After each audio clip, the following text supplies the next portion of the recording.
Hello, my dear kids. Welcome back to the Turning Point publication. I am Vandana and we are doing EVS of class 5. So children, this is a book, My Green World, and today we are going to start with chapter number 3, and the name of the chapter is Growing Plants. So let's start the chapter. Fill an empty ice cream cup with some mud. तो एक ice cream cup लेना, उसमें थोड़ी सी मिट्टी डालनी है हमें. Sprinkle some mustard seeds in it, कुछ मस्टर्ड के सीड्स डालेंगे हम उसमें. Water the cup and place it outdoors, उस कप में हमें वाटर डालते रहना है और उसे बाहर रखना है. Observe what happens in a few days, हमें देखना है कि कुछ दिनों में क्या होता है. Show your cup to your classmate and look at theirs, अपने कप को अपने फ्रेंड को दिखाओ और उनके कप को देखें. All living things need to reproduce so that their kind does not die out. जितने भी living things हैं, जितने भी living beings हैं, हर कोई reproduce करता है, अपने जैसा ही कोई young one वो पैदा करता है ताकि उनकी जो ये प्रजाति है वो जीवित रहे. The process of giving birth to young ones of their own kind is called reproduction. इस प्रोसेस को हम the process of giving birth को देना, बच्चे को birth देना is called reproduction. इसे reproduction कहते हैं. Some animals including human beings reproduce by giving birth to babies. कुछ animals जिसमें human beings भी हैं वो क्या करते हैं, reproduce करते हैं अपने babies को. Some animals like birds lay eggs, but कुछ animals ऐसे हैं जैसे कि birds हो गए, वो क्या करते हैं, eggs देते हैं. How do plants reproduce? Plants कैसे reproduce करते हैं? Though most plants reproduce through seeds, there are many other ways in which plants reproduce and multiply. So यहाँ पे लिखा है कि कुछ plants हैं जो reproduce करते हैं seeds से, बीज से. There are many other ways in which plants reproduce to multiply. लेकिन कुछ ऐसे तरीके हैं जिसमें प्लांट जो रिप्रोड्यूस करते हैं और अपने आप को मल्टीप्लाई करते हैं. Plants reproduce and multiply through seeds. ये जो प्लांट्स हैं अपने आप को मल्टीप्लाई कैसे करते हैं, सीड से, spores and other parts like root से, स्टेम्स एंड लीव्स. सो ये सारे जो चीजें हैं इन सब से एक न्यू प्लांट निकलता है. Flowers play an important role in the reproduction cycle of plants. ये जो फ्लावर्स है ये बहुत ही इंपॉर्टेंट रोल प्ले करते हैं एक नए प्लांट को रिप्रोड्यूस करने में. Here let's learn about the reproduction through seeds. So let's look at the seed carefully. Here you can see this is a seed. So here children you can see there's a picture of a seed. Take a few seeds of beans or gram. So हमने यहाँ पे rajma been एक लिया है and can you break them easily and see what is inside? क्या आप उसे तोड़ के देख सकते हो उसके अंदर क्या है? No, because they are hard and dry. क्यों? क्योंकि बहुत ज़्यादा hard होते हैं, dry होते हैं. Now soak these seeds in water overnight. अब इन seeds को आपको पानी में भिगाना है रात भर. Look at the soaked seed next day. अब उस seed को अगले दिन देखो. They are now swollen and not as hard. अब वो फूल चुके और अब वो hard नहीं रहे. Actually, a seed is a small hard part of a plant from which a new plant grows. So ये जो seed है वो एक किसी भी plant का एक hard part है जिसमें से एक new plant निकलता है. Food from the baby plant is stored in the seed leaves. ये जो food होता है baby plant के लिए वो इस seed में पहले से store होता है. As long as the baby plant does not grow green leaves, it depends on the food stored in the seed. So जैसे ये baby plant जब तक grow नहीं करता है, इसमें से green leaves नहीं निकलती, तो तब तक ये बेबी प्लांट क्या करते हैं, सीड में जो भी फूड है उस पे ही डिपेंड रहता है. Seed of some plants like gram, peas and beans have 2 seed leaves and are called dicot seeds. So कुछ प्लांट्स हैं जैसे कि ग्राम हो गया, पीस हो गया या बीन्स हो गया, इनमें 2 सीड्स लीव आते हैं जिसे हम डाइकॉट सीड कहते हैं. Seeds of some plant like wheat, maize, rice have 1 seed leaf. इनका 1 सीड लीफ है and are called monocot seeds. इन्हें मोनोकॉट सीड्स कहते हैं. Di means 2 and mono means 1. So the maize seed has 1 seed leaf. और जो maize seed है उसका भी 1 seed leaf है. The baby plant inside the seed is called the embryo. So ये जो baby plant होता है seed के अंदर उसे embryo कहते हैं. It's the source of the root, stem and leaf. ये जो है source है किसका? root, stem और leaf का. The next topic that we are going to learn is apicotyl. Cells at the tip of the embryo that form the leaves and upper stem of the plant. So apicotyl क्या होता है? ये वो cells होते हैं जो एकदम tip पे होते हैं जिसमें जो है न्यू लीव्स फॉर्म होती है. Next is hypocotyl. Middle part of the embryo. ये middle part होता है embryo का जो क्या बन जाता है? Which becomes the lower part of the stem, जो lower stem का lower part बनता है. Next comes the radicle. It is the cell on the other end of the embryo. ये एक cell है embryo के दूसरे end पे. That develops into the root system of the young plant. जो root system है young plant के उसमें develop हो जाता है.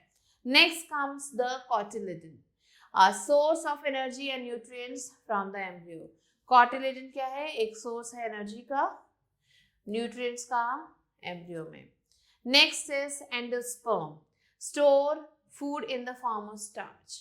सो एंडोस्पर्म क्या है? ये फूड को स्टार्च फॉर्म में स्टोर करता है. Next comes the seed coat, protects the seed and also control germination by restricting water and oxygen to the embryo. So ये सीड कोट क्या करता है? ये सीड को प्रोटेक्ट करता है और जर्मिनेशन को कंट्रोल करता है. कैसे? वाटर और ऑक्सीजन को रेस्ट्रिक्ट करके. Now let's learn more about these with more details. The first topic that we are going to do is seed coat. So the outer tough covering of the seed is called the seed coat. So आप जब seed को देखते हो उसके बाहर का जो covering होता है जो बहुत ज़्यादा hard होता है उसे हम seed coat कहते हैं.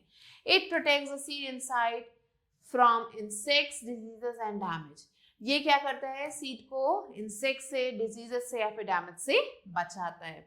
A seed cannot develop into a plant until the seed coat is broken. ये seed coat जब तक नहीं टूटेगा तब तक वो seed एक plant में नहीं convert होगा. Next comes the cotyledon. So the only food supply for the seed and the baby plant are the cotyledons. So ये जो cotyledons है ये सिर्फ और सिर्फ एक ही फूड सप्लाई है सीड के लिए या फिर बेबी प्लांट के लिए. They surround the embryo and push up through the soil. ये एम्ब्रियो को अपने सराउंड करके रखते हैं और सॉइल से बाहर निकलते हैं to grow into a new young plant. The cotyledons supply food till the green plant begin to make its own food through photosynthesis. ये जो कॉटिलेडन है ये फूड को सप्लाई करते हैं तब तक जब तक कि ग्रीन प्लांट्स जो है अपना makes its own food through photo, जब तक कि ग्रीन प्लांट्स अपना खुद का फूड ना बनाने लगे फोटोसिंथेसिस से. The process by which seed is formed is called fertilisation. So ये जो प्रोसेस है सीड फॉर्मेशन का this is called fertilisation. And after fertilisation the flower dries up and fruit is form. So जैसे ही fertilisation complete हो जाता है तो फ्लावर जो है सूख जाता है और उसकी जगह पे एक फ्रूट बन जाता है. Next comes the next topic is seed germination. Here you can see this is the process of seed germination. The growth of baby plant from seed is called germination. So एक seed में से baby plant के निकलने के process को ही हम germination कहते हैं. Seed needs oxygen, moisture, temperature and light for germination. So germination के लिए seed को ये सारी चीजें चाहिए. After germination, slowly tiny roots and shoots come out of the seed.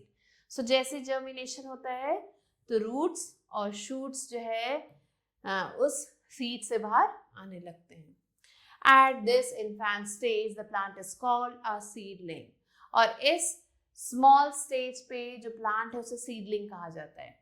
Roots and a tiny shoot emerge from the seed at this stage. So ये जो roots हैं और जो tiny shoots हैं वो कहाँ से आते हैं? इस seed में से बाहर निकल के आते हैं stage पे. Try to observe the process of germination through an experiment. So here you have to do an experiment जिससे आप इस process को और easily समझ सकते हो. Take some gram, which means chana, and 3 bowls. 3 bowls रखने हैं हमें. Put 5 chana in the first bowl and fill it with water. So एक बाउल में हमें 5 चना रखने हैं और उसमें वाटर डाल देना है. Put a damp piece of cloth और some cotton wool in the second bowl. एक बाउल में दूसरे जो सेकेंड बाउल है उसमें हमें कपड़ा रखना है जो गीला होना चाहिए या फिर कॉटन होना चाहिए. And now keep the same number of chanas in it. और अब उसमें भी 5 chanas हमें रखने हैं. Make sure that the cotton wool or cloth remain wet. हमें इस बात का ध्यान रखना है कि वो जो cotton wool है वो wet होना चाहिए. Put the same number of chanas in the third bowl. और उतने ही चना हमें third bowl में डालना है. Do not put anything else in it. और उस बाउल में हमें कुछ भी नहीं डालना है. Cover all the 3 bowls. तीनों बाउल को हमें कवर कर देना है. Observe after 2 days. 2 दिन बाद हमें क्या देखना है? And note down changes in the chanas in each bowl. तो तीनों बाउल में क्या क्या changes हैं that you have to write here. Are the seeds getting air? क्या seed को air मिल रही है? Are the seeds getting water? क्या उन्हें water मिल रहा है? What changes do you see? क्या changes आपने देखे? And have the seeds sprouted? क्या seed में sprout आया है? Like this. So you have to write it here. Next is dispersal of seeds. Plants are fixed to the ground and cannot move from one place to another. So ये जो plants होते हैं ये ground में fix होते हैं और एक जगह से अपनी position को change नहीं कर सकते. If all the baby plants grow near the parent plant, अगर जितने भी बेबी प्लांट्स हैं वो सारे अपने पेरेंट प्लांट के पास ग्रो होंगे तो क्या होगा? All would the parent plant not all would survive. सारे प्लांट सर्वाइव नहीं करेंगे. So children, the plant should get enough sunlight, food, water and space to grow. Hence, there are some agents in nature to scatter these seeds. कुछ ऐसी चीजें हैं हमारे nature में जो इन सीड्स को उनकी सीड्स की पोजीशन को चेंज कर देती हैं. कैसे? These agents carry the seeds of fruits away from the parent plants. ये जो एजेंट्स हैं ये क्या करते हैं? सीड को उनके पेरेंट प्लांट से दूर ले जाते हैं. This process is called dispersal, seed dispersal, और इस प्रोसेस को dispersal कहते हैं. The world's largest seed belong to the palm called the double coconut और कोकोडेमा. So जो वर्ल्ड का जो सबसे बड़ा सीड है वो है पाम ट्री का, जिसे हम डबल कोकोनट या फिर कोकोडेमा भी कहते हैं. The mature seed can weight as much as 17.6 kg, making them the heaviest in the world. अगर ये सीड पूरी तरह से मैच्योर हो जाए तो उसका जो वेट है 17.6 kg बन जाता है, which is the heaviest in the world. There are many ways through which seeds disperse. बहुत सारे तरीके हैं जिससे सीड अपनी पोजीशन को चेंज करता है, डिस्पर्स होते हैं. Dispersal is carried out by the wind, water animal and also by the explosion of fruits. ये जो dispersal है वो wind से हो सकता है, water से हो सकता है, animals से हो सकता है या फिर by the explosion of the fruit. The special structure of certain seeds and fruits help these seeds in dispersal. So ये जो special structure है कुछ सीड्स का, ये क्या करता है, और फ्रूट्स का ये हेल्प करता है सीड्स को डिस्पर्सल में. The first topic that we are going to learn is wind dispersal. Wind से कैसे डिस्पर्सल हो सकता है? ये you can see the seeds are dispersing through wind. So seeds of cotton, मदार and hiptage are light and have hairs और wings. So ये जो सीड्स हैं इनके हेयर्स होते हैं या विंग्स आप कह सकते हो. So they are easily carried by the wind. ये wind जो है इन्हें easily carry करके ले जाते हैं. Cotton seeds also have a fluff around them which help them to fly. ये जो कॉटन सीड्स हैं उनमें भी एक फ्लफ होता है जिससे ये आराम से एक जगह से दूसरी जगह फ्लाई करते हैं. So this is wind dispersal. Next comes the water dispersal. Some plants grow near water. कुछ ऐसे plants हैं जो पानी के पास grow करते हैं. The seeds are and fruits are carried away by water. इनके जो seeds हैं या जो fruit है वो पानी में बह जाते हैं पानी के साथ. These seeds have special structure that help them stay afloat. For example, coconut is hollow from inside. It has a thick fibrous cover that helps it to float. So ये जो है सीड्स जो पानी के साथ फ्लो होते रहते हैं, इनके अंदर एक क्वालिटी होती है कि ये फ्लोट करते हैं. सो जैसे कि यहाँ पे एक एग्जांपल है कोकोनट को. कोकोनट अंदर से बहुत ज़्यादा खाली होता है, इसके अंदर कुछ फाइबर होता है, थिक फाइबर होता है जिससे ये आराम से फ्लोट कर सकता है. The seeds of lotus, water lily and hydrilla are also dispersed by wind. So ये जो कुछ और प्लांट्स हैं जिनके जो सीड्स हैं वाटर के साथ डिस्पर्स करते हैं. So this is water dispersal. Next comes the animal dispersal.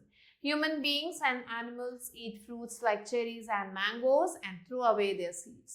So ये जो human beings हैं और जो animals हैं ये क्या करते हैं, फ्रूट्स को खा लेते हैं, जैसे चेरी हो गया या मैंगो हो गया, और इनकी सीड्स को ये थ्रो कर देते हैं. Some seeds have hooks or spines. कुछ सीड्स जो है उनमें हुक्स या फिर स्पाइन्स होते हैं. They get stuck to the hairy skin of animals. ये जो है एनिमल्स के जो hairy skin है वहाँ पे जाके चिपक जाते हैं. And are carried away by them. और उनके साथ ही चले जाते हैं. Birds swallow some seeds which come out exchange in their droppings. और जो ये birds है ये कुछ seeds को खा लेती हैं. जैसे ही वो कुछ drop करती हैं उसके साथ ये seeds भी drop out हो जाते हैं. For example, the xanthium fruit has spines. ये जो xanthium fruit है इसमें spines लगे होते हैं. The tiger nail seeds have hooks. जो tiger nail seeds है उसमें hooks होते हैं. And the spear fruit has stiff hair. और जो spear fruit है उसमें stiff hair है. तो ये सारे जो है birds के साथ carry होते हैं और उनके साथ कहीं और जाके disperse out हो जाते हैं. Next is fruit that explosions. So यहाँ पे हम कुछ फ्रूट्स के बारे में पढ़ेंगे जो एक्सप्लोड हो जाते हैं. Some fruits like peas in a pod burst open and explode when dry. So कुछ फ्रूट्स हैं जैसे कि पीस हो गया, ये बर्स्ट ओपन हो जाते हैं जब ये ड्राई होते हैं. The force of explosion helps to scatter the seeds away from the parent plant. और ये जो बर्स्ट है, ये जो एक्सप्लोजन है, इसकी वजह से सीड जो है पेरेंट प्लांट से दूर चले जाते हैं. So this is fruit explosion. Reproduction through spores. Some plants like ferns, mosses, fungi and mushroom do not have flowers. So कुछ plants हैं जिनमें flowers नहीं होते हैं. अब ये कैसे grow करते हैं? So they do not have to produce seed. तो इसके seed भी नहीं होते अगर flower नहीं होते तो. They reproduce through tiny parts called spores. ये जब reproduce करते हैं कुछ tiny parts होते हैं जिसे हम spores कहते हैं, इनसे ये reproduce करते हैं. Each spore can grow into a new plant. और हर एक spore से एक नया plant बन जाता है. Reproduction through parts of the plants. Reproduction parts जो plants के जो different parts है उससे कैसे होता है. Some plants grow from the body part of the plant like carrot, radish, turnip and beetroot can grow into a new plant. So कुछ plants ऐसे हैं जो अपने ही प्लांट के बॉडी पार्ट से ग्रो कर सकते हैं. जैसे फॉर एग्जांपल कैरेट्स, एक कैरेट से दूसरा कैरेट ग्रो कर सकता है. The method of obtaining new plants from the leaves, stems and roots of the parent is called vegetative propagation. So एक प्लांट में से नया प्लांट बनाना, चाहे हम उसका रूट को यूज कर रहे हैं, चाहे लीव्स को यूज कर रहे हैं, चाहे स्टेम को यूज कर रहे हैं, इस प्रोसेस को ही हम vegetative propagation कहते हैं. Some plants like Barophyllum grows new plants on the edge of the leaves. So कुछ प्लांट ऐसे हैं जैसे Barophyllum है, इसमें आप देख सकते हो कि छोटे छोटे न्यू लीव्स जो हैं इसके सब तरफ हैं. And these leaves grow into a new plant. Each new plant fall on the ground and grows into its one. So ये जो लीव जैसे ये प्लांट के नीचे गिरते हैं एक नया प्लांट जनरेट हो जाता है. Stem cutting from plants like sugarcane and rose can be planted to grow into new plants. कुछ plants ऐसे हैं जिनके stem को कट करके हम नया plant बना सकते हैं. So the example of two plants are sugarcane and rose. This is known as budding और इस process को हम budding कहते हैं. Like sweet potatoes, plants like dahlia and asparagus also reproduce through roots. So sweet potato, ये here is a picture of sweet potato. जैसे ये grow करता है root से, वैसे ही dahlia और asparagus भी root से grow करते हैं. Some underground stems like potato and ginger have eyes grown on them. So कुछ underground जो stems हैं, potato is a stem, so ये जो है ground के नीचे develop होता है potato and ginger, और इनके अंदर छोटे छोटे eyes बने होते हैं जो एक नया प्लांट बनाते हैं. These eye buds can be removed and planted to grow a new plant. In eye buds को हम remove करके एक नया प्लांट बना सकते हैं. Or the potatoes with the buds can plant to grow new plant. या ये जो potato है जिनमें बहुत सारे buds है, उन्हें अगर हमने मिट्टी में दबा दिया तो उसमें से एक नया प्लांट निकल सकता है. What do plants reproduce in so many different ways? Why do plants reproduce in so many different ways? So this you have to find. And what things are soaked before cooking in your house? कौन कौन सी चीजें जिसे आप पहले भिगाते हैं उसके बाद उसे पकाते हैं. Let's learn about the next topic, that is plants from afar. दूर से आया हुआ कोई plant. Humans have been great agent of dispersal since ancient times. जो humans हैं, हमने dispersal को बहुत ज़्यादा बढ़ा दिया है काफी पहले से ही. They carried seeds of plants along with them when they travel and spread them far and wide. So हम humans क्या करते हैं, अपने साथ बहुत सारे seeds लेके जाते हैं और जैसे से हम travel करते हैं उन seeds को drop करते रहते हैं. Many plants found in India have come from other countries. बहुत सारे जो plants हैं इंडिया में वो दूसरी countries से आए हैं. Mughal emperors were responsible for introducing a variety of plants. ये जो मुगल emperors थे इन्होंने अलग अलग तरीके के प्लांट्स को इंट्रोड्यूस किया है. Let's read about some of them. चलिए कुछ के बारे में पढ़ते हैं. Some spices also have a foreign origin. कुछ स्पाइसेस मींस जो मसाले हैं वो भी फॉरेन से आए हुए हैं. Cloves and paper. सो ये जो क्लव्स और पेपर है, दीज ओरिजिनेटेड इन इंडोनेशिया. ये इंडोनेशिया से आए हैं. Cinnamon came from Sri Lanka. Cinnamon Sri Lanka से आया है. Potatoes, chilies and tomatoes came from South Africa. ये South Africa से आया है. Wheat from Egypt, marigold from Central America, rose from China, banana and mango came from East Africa, onion is a native of Egypt, apple originated in China, watermelon was first grown in South Africa. So you can see so many of these things are from other countries. The British introduced tea and lychee from China. Britishers ने क्या किया, tea और lychee जो China से लाए थे वो.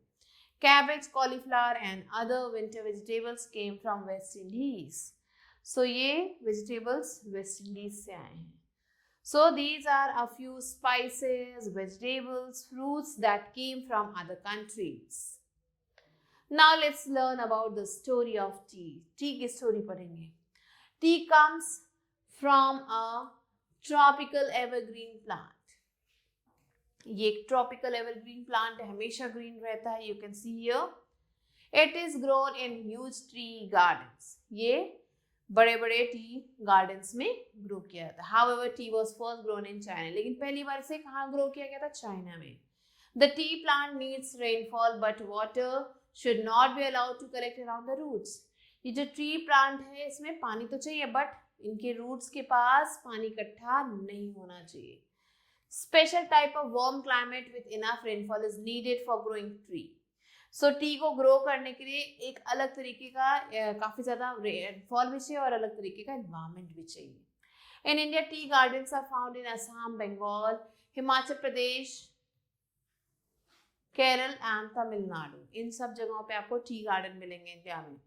The British introduced it to India as well as to other countries. So Britishers ने इस टी को इंडिया में तक पहुंचाया और दूसरी कंट्रीज तक भी लेके गए. Legends has it that about 5,000 years ago there was a Chinese emperor who always boiled water before drinking it. So ऐसा कहा जाता है कि 5,000 साल पहले एक चाइनीज एम्परर था जो पानी को हमेशा बॉईल करके पीता था. One day some tea leaves fell into the pot of boiling water. एक दिन क्या हुआ, कुछ टी लीव जो है बॉइलिंग वाटर में गिर गए. It gave the water a delightful flavor, जिससे पानी का टेस्ट एकदम चेंज हो गया, एक बहुत अच्छा टेस्ट आने लगा. The emperor liked it very much and wanted to have it every day. अब एम्परर को वो अच्छा लगने लगा और उन्हें रोज वो पानी पीना था. The leaves that fell into the water were wild tea leaves. और जो leaves गिरे थे उस पानी में वो wild tea leaves थे. Later the habits of drinking tea spread throughout the world. और धीरे धीरे ये habits जो पूरी दुनिया में फैल गया. Here some facts are given. Let's see what is written here. The first is wild tea plants were discovered in Assam by a British army officer in 1823. The Britishers imported tea seeds in India from China in 1840, and this led to the establishment of commercial tea plantation in India. Now India and Sri Lanka are the main tea producing countries of the world. Now children, let's move on to the book exercise. A very young plant that grows from a seed is called seedling. A seed with two seed leaves is called dicot, monocot, soaked seed, damaged seed. So here dicot is the correct answer, children. Like this you have to answer the rest of the questions that are given here. Now let's move on to fill in the blanks. So here the first question is, children, the process of giving birth to young ones of their kind is called reproduction.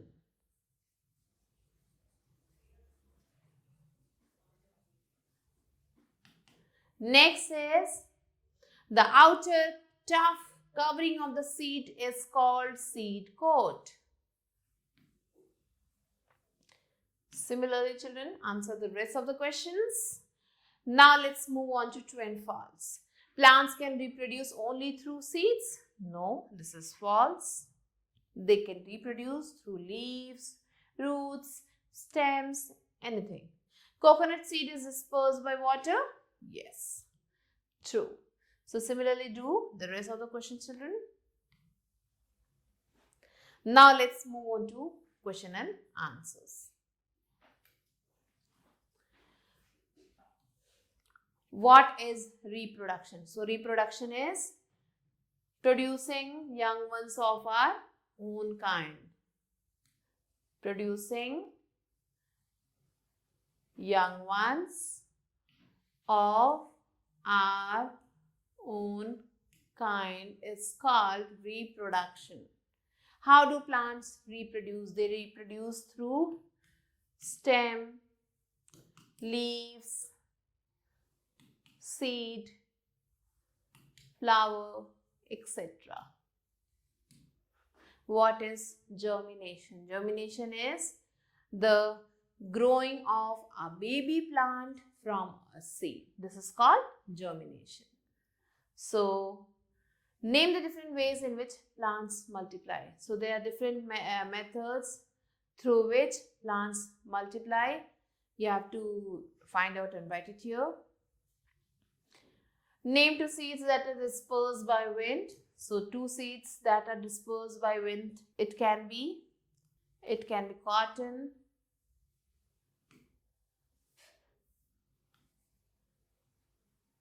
and the next one you have to find it and write it here. So, similarly, children, you have to answer the rest of the questions that are given here. Here, the next is fun time. You have to make a chart showing the process of making tea. Write down the steps in sequence. You can draw a stick picture to make the chart more attractive. Now, in the second question, you have to visit a garden or a park. Find at least two seeds. Try to identify which plant they belong to. Draw them in your notebook and look at them carefully and try to find out how each of the seed is dispersed. What would happen if plant could walk? क्या होता अगर plants walk कर सकते? Do a role play about it. Sandalwood trees are in danger of drying out. Find out what is being done to protect them. So sandalwood जो trees हैं ये अब खत्म होने वाले हैं, धीरे धीरे extinct हो जाएंगे. So what are the measures to protect them? What measures the government is taking? That you have to find out and write it here.